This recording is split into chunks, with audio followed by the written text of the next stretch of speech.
Welcome back to the Grimdark Book Club, where we explore the vast and often brutal world of Warhammer 40k fiction.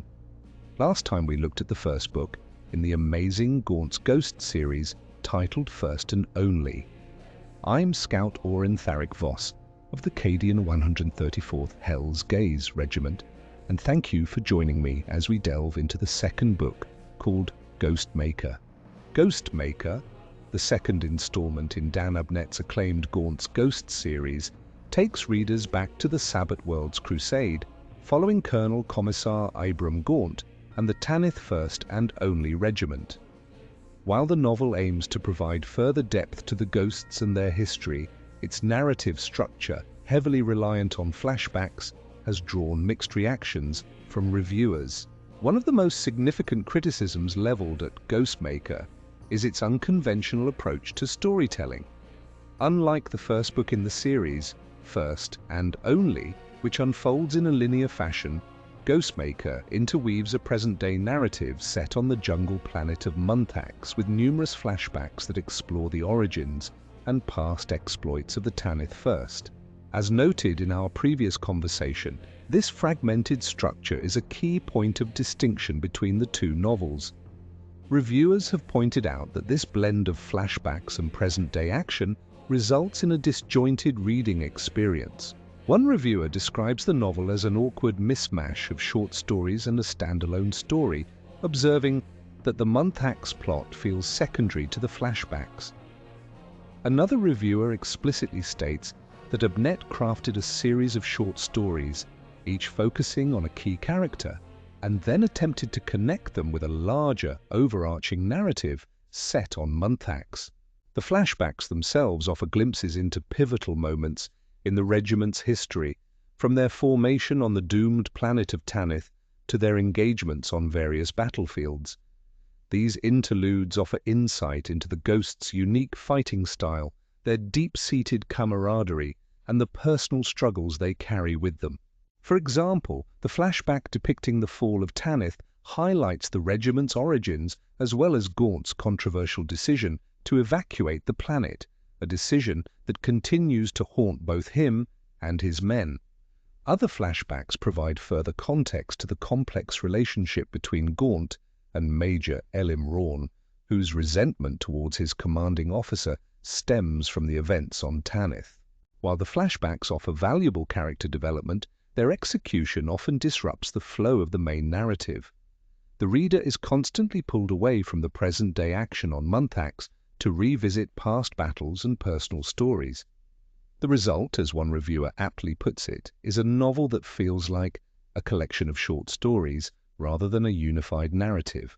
This structural choice has led some reviewers to suggest that the flashbacks might have been better suited for a separate anthology, or that the Munthax storyline should have been expanded into its own novel.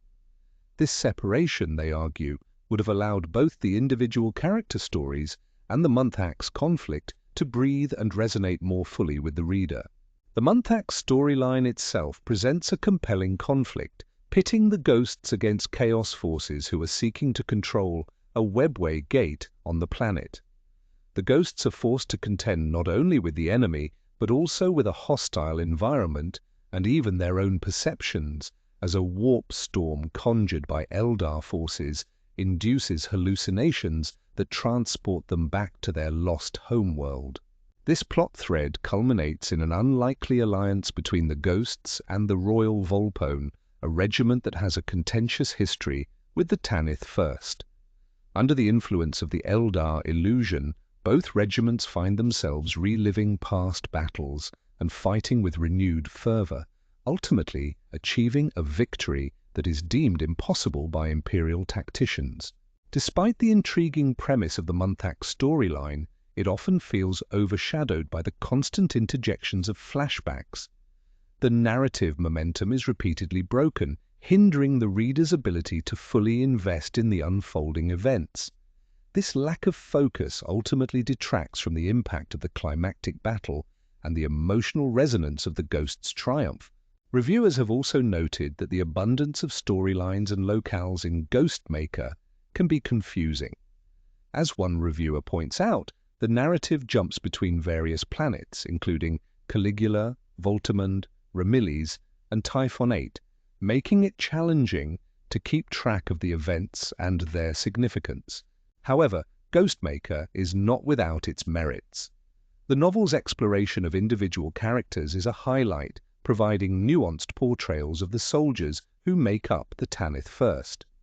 Reviewers have praised Abnett's ability to imbue even minor characters with distinct personalities and motivations. One reviewer highlights the stories of Bragg, Catherine, Milo, Dordan, Rawn, and Corbec, noting how each character receives development and contributes to the overall tapestry of the regiment. Another reviewer singles out the story of Chief Medic Dordan, whose decision to stay behind with wounded soldiers from the Royal Volpone challenges the notion that everyone in the Imperial Guard is expendable. The character of Bryn Milo, Gaunt's young adjutant, also receives considerable attention in Ghostmaker. His story explores the suspicion and resentment he faces from some ghosts who see him as a symbol of their lost home. Milo's uncanny ability to anticipate events, which some attribute to psychopowers, further isolates him from his comrades. Another standout character is Helene Larkin, the regiment's sharpshooter. Larkin's story offers a glimpse into the psychological toll that constant warfare can take on a soldier. His descent into a hallucinatory state where he converses with an angel reveals his fragile mental state and the internal struggles he faces. Ultimately, Ghostmaker is a novel that attempts to achieve two distinct objectives: to provide further insight into the individual members of the Tanith First, and to advance the regiment's story within the larger context of the Sabbat Worlds Crusade. While the novel succeeds in offering compelling character moments and glimpses into the Ghost's past, its fragmented structure and the abundance of storylines hinder its overall impact. The constant shifts between past and present create a disjointed reading experience, preventing the Monthac's storyline from reaching its full potential. While the flashbacks offer valuable character development, their execution often disrupts the narrative flow and detracts from the reader's immersion in the present-day conflict. Despite its flaws, Ghostmaker remains an important entry in the Gaunt's Ghost series. It introduces key characters, explores their backstories, and sets the stage for future conflicts. However, its unconventional structure and narrative choices have made it a divisive entry among fans and critics alike. Thank you for watching this episode of the Grim Dark Book Club. Join us next time when we review the next novel in the Gaunt's Ghost series.